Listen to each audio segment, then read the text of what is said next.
ఇదండి గోంగూర కోడిగుడ్లతోటే మసాలా కర్రీ. చాలా బాగుంటుంది. వేడి వేడి అన్నంలోకి సూపర్గా ఉంటుందండి. మీరు చేసి రుచి చూడండి. మీకు కనుక వీడియో నచ్చినట్టయితే లైక్ చేయండి, షేర్ చేయండి, సబ్స్క్రైబ్ అవ్వండి. మా వీడియోని చూస్తున్నందుకు థ్యాంక్ యూ అండి. శుభ్రంగా కడుక్కున్న గోంగూరని కుక్కర్లో వేసి కొద్దిగా నీళ్లు పోసుకోవాలి. సాల్ట్ కొద్దిగా, పచ్చిమిర్చి 2, కొద్దిగా పసుపు పొడి వేసి దీన్ని 2 విజిల్లకి ఉడికించుకోవాలి. ఇప్పుడు గోంగూర ఉడికే లోపు మనం కోడిగుడ్లని ఫ్రై చేసుకుందాం. కోడిగుడ్లని ఉడికిచ్చి ఈ విధంగా ఘాట్లు పెట్టుకోవాలి. ప్యాన్ లో 2 స్పూన్ల ఆయిల్ వేసి వీటిని ఫ్రై చేసేసుకోవాలి.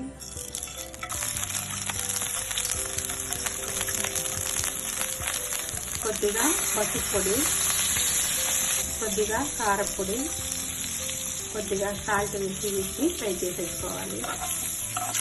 ఇవి వేగిపోయాయి. వీటిని పక్కన పెట్టుకోవాలి. ఇప్పుడు గోంగూర ఉడికిపోయిందండి. దీన్ని మెదిపేసుకోవాలి.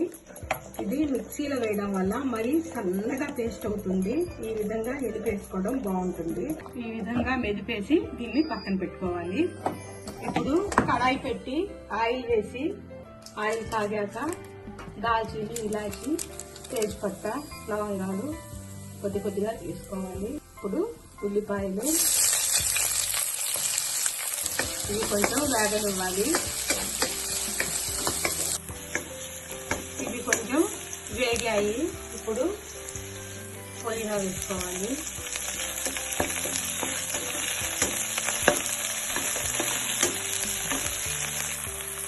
టమాటాలు కొద్దిగా సాల్ట్ వేసి మగ్గనివ్వాలి.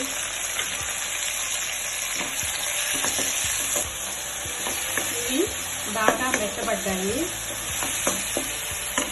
ఇప్పుడు అల్లం వెల్లుల్లి పేస్ట్ వేసుకోవాలి.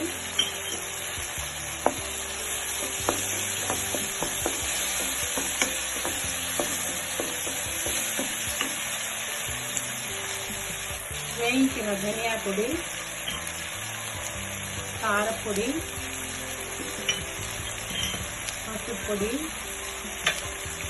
గరం మసాలా పొడి ఇవన్నీ వేసి బాగా ఫ్రై చేయాలి. ఇప్పుడు కొద్దిగా నీళ్లు పోసి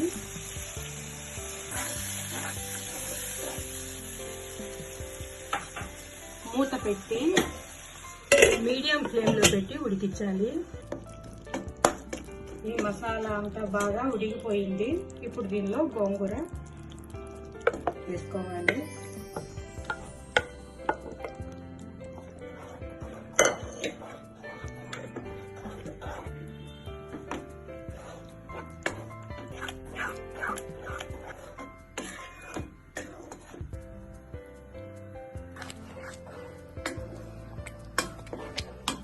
ఇప్పుడు ఈ కోడిగుడ్లను కూడా వేసేసుకోవాలి.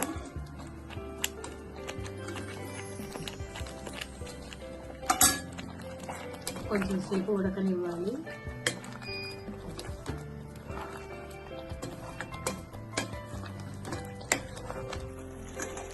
ఇదండి గోంగూర కోడిగుడ్లతోటే మసాలా కర్రీ. చాలా బాగుంటుంది. వేడి వేడి అన్నంలోకి సూపర్గా ఉంటుందండి.